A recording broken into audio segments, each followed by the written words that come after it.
Hai Sobat Film, selamat datang kembali di channel Res Movie. Kali ini saya akan membahas film Sniper Legacy yang dirilis pada tahun 2014.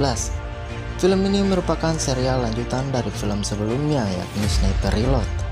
Film ini disutradarai oleh Don Michael Powell serta dibintangi kembali oleh aktor Chad Michael Collins sebagai Sersan Brandon, Tom Berenger sebagai Thomas Beckett, Doug Allen sebagai David Simpson, dan masih banyak lagi aktor keren lainnya.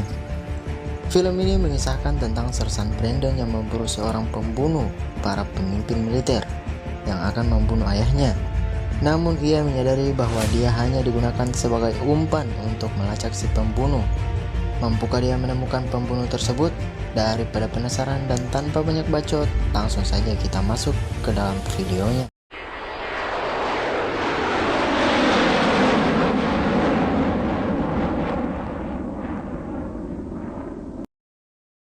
Di awal scene kita diperlihatkan seorang aki-aki, sebut saja Steven, pergi menemui seseorang di sebuah gedung yang berada di Berlin. Steven adalah salah satu pemimpin militer yang tergabung dalam Resimen 75 yang ditugaskan di Afghanistan. Setelah sampai di atas, Steven kemudian bertemu dengan David Simpson, salah satu anggota Resimen 75. Di sana mereka mengobrol tentang kejadian masa lalu mereka. Dari kejauhan, sebuah senjata sniper canggih tengah membidik mereka. Senjata itu terhubung melalui koneksi handphone milik Simpson. Di tengah percakapan itu, Simpson kemudian menembak Steven dengan satu kali klik lewat handphonenya itu. Steven akhirnya tewas seketika.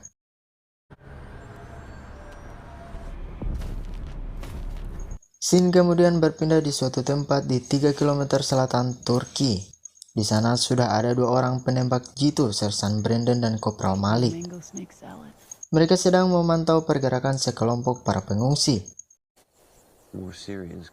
Dua anggota lainnya adalah Riz, anggota tim elit Baret Hijau, dan satunya lagi sebut saja Pak Udin. Mereka kemudian melihat kedatangan sekelompok orang bersenjata yang berhenti di tengah para pengungsi. Mereka kemudian bersiap-siap untuk menembak. Brandon kesulitan menembak pemimpin kelompok itu dikarenakan terlalu dekat dengan para pengungsi. Riz yang mendapat sasaran tembak mencoba menembak, namun meleset. Musuh yang mengetahui mereka diserang langsung berlarian. Saat itu juga, mereka saling melakukan kontak senjata. Di tengah kontak senjata itu, rekan Riz terbunuh. Riz yang semakin terdesak dengan adanya musuh yang terus menembakinya, ia lalu meminta bantuan kepada Brandon. Dengan cepat, Brandon berhasil menghabisi 5 musuh itu, akan tetapi pemimpin mereka berhasil kabur.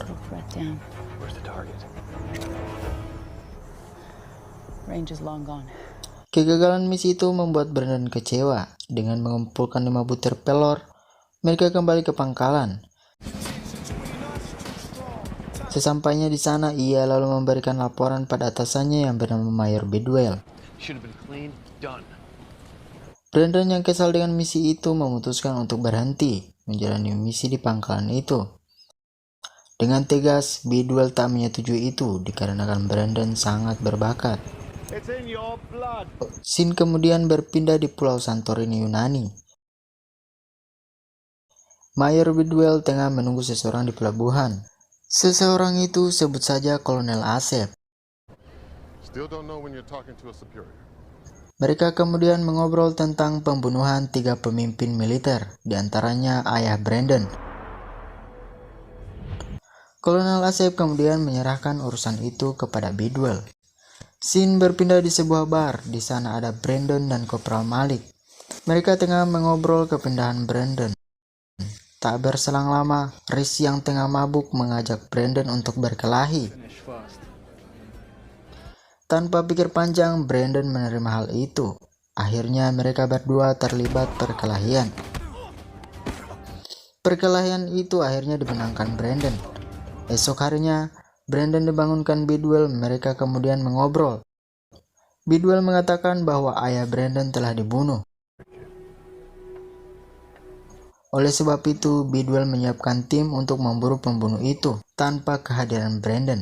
Bidwell melarang Brandon meninggalkan markas, akan tetapi Brandon yang memang keras kepala malah bergemas dan meninggalkan markas tanpa sepengetahuan Bidwell. Brandon kemudian pergi ke pelabuhan Mersin dengan menumpangi kapal nelayan menuju Suriah. Singkat cerita, ia sampai di pelabuhan Baida. Begitu juga dengan Mayor Bidwell dan kawan-kawan telah sampai di markas yang dipimpin Mayor Soap.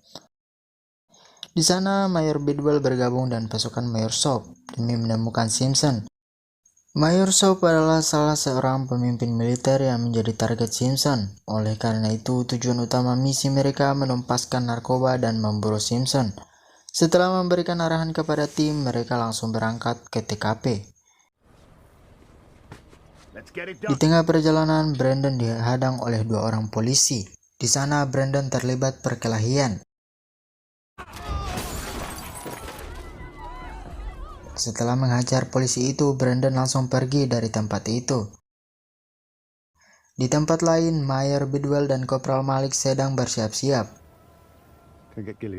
Kembali ke Brandon, ia telah sampai di suatu gedung. Di sana ia sudah bersiap memantau musuh. Singkat cerita, pembunuh bayaran telah sampai di tempat itu. Mayor Bidwell mendapat telepon dari Kolonel Asif untuk menyelesaikan misi secepat mungkin. Sementara itu, Mayor Soap dan pasukannya bersiap di posisi mereka masing-masing. Alat komunikasi tiba-tiba mengeluarkan suara sehingga musuh menyadari keberadaan Mayor Soap. Akibatnya, mereka saling melakukan kontak senjata. Di tengah pertempuran itu, pasukan musuh memiliki pasukan sniper. Di saat lengah, Kantara terkena tembakan. Dan hanya tersisa Kopral Malik. Mayor Bidwell berhasil menembak penembak jitu lainnya. Kondisi Mayor Soap semakin terdesak.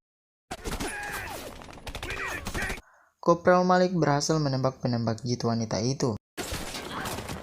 Di sisi lain, giliran Brandon yang berhasil merubah kondisi. Nice work. That's a game changer. Lalu Bidwell menyadari keberadaan Brandon. Seorang penembak jitu wanita berhasil kabur dan juga pemimpin pembunuh bayaran. Dengan kondisi itu, akhirnya mereka menang dalam pertempuran itu. Di malam hari, Mayor Soap yang sedang meledakkan truk terkena tembakan yang berasal dari Simpson. Brandon kemudian mencoba menembak Simpson namun meleset. Rookie mistake, Junior. Ketika Simpson akan menembak Brandon, tiba-tiba datang tembakan lain yang melukai lengan Simpson. Simpson kemudian kabur disusul Brandon di belakangnya. Di tempat Malik, tiba-tiba mereka kedatangan marinir yang tak dikenal. Orang itu adalah Thomas Beckett, ayah Brandon. Thomas Beckett, former U.S. Marine. Dia datang dengan misi melindungi Brandon dan membunuh Simpson. Thomas, Bidwell, dan Malik kemudian menyusul Brandon. Mereka kemudian berpencar. Kejar-kejaran itu berlanjut hingga pagi hari. Kopral Malik berhasil menemukan penembak jitu wanita itu, sementara Bidwell berhasil menemukan pemimpin pembunuh bayaran itu. Kopral Malik dan wanita itu terlibat kontak senjata hingga adu jotos. Akhirnya perkelahian itu dimenangkan Kopral Malik. Mayor Bidwell juga berhasil menahan pembunuh bayaran itu.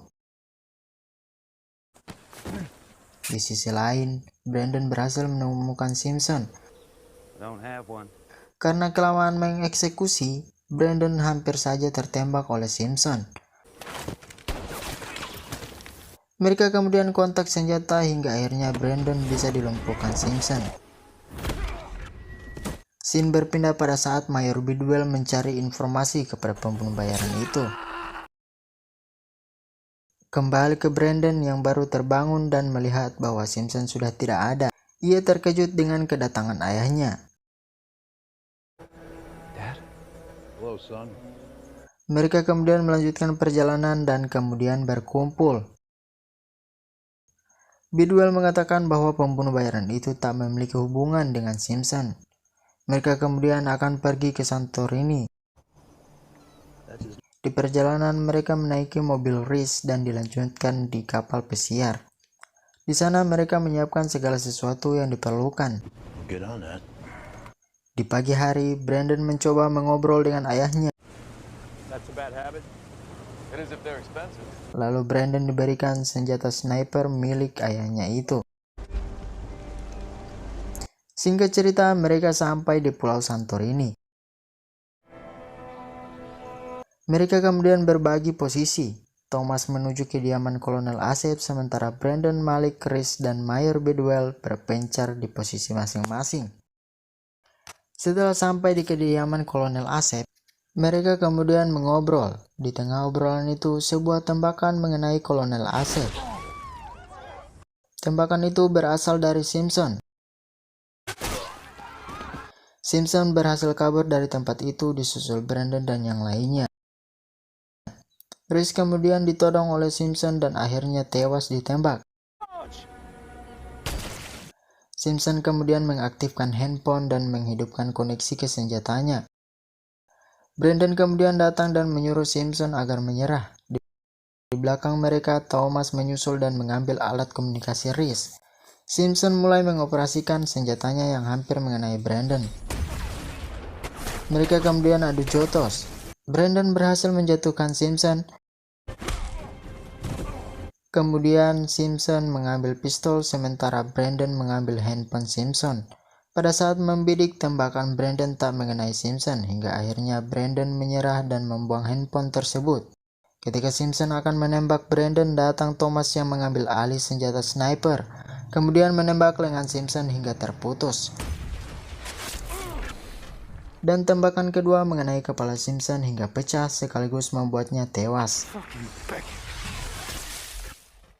Di akhir scene, Brandon mendapat telepon dari Kolonel Asep yang memberitahukan bahwa kemungkinan Brandon akan sering bertemu dengan ayahnya. Ayahnya akan menjadi komandan operasional Brandon, dan film pun berakhir. Itulah alur cerita film Sniper Legacy ini guys. Semoga kalian terhibur dengan alur cerita yang saya bawakan. Jangan lupa subscribe, like, share, dan komen. Sekian dan sampai jumpa di video berikutnya.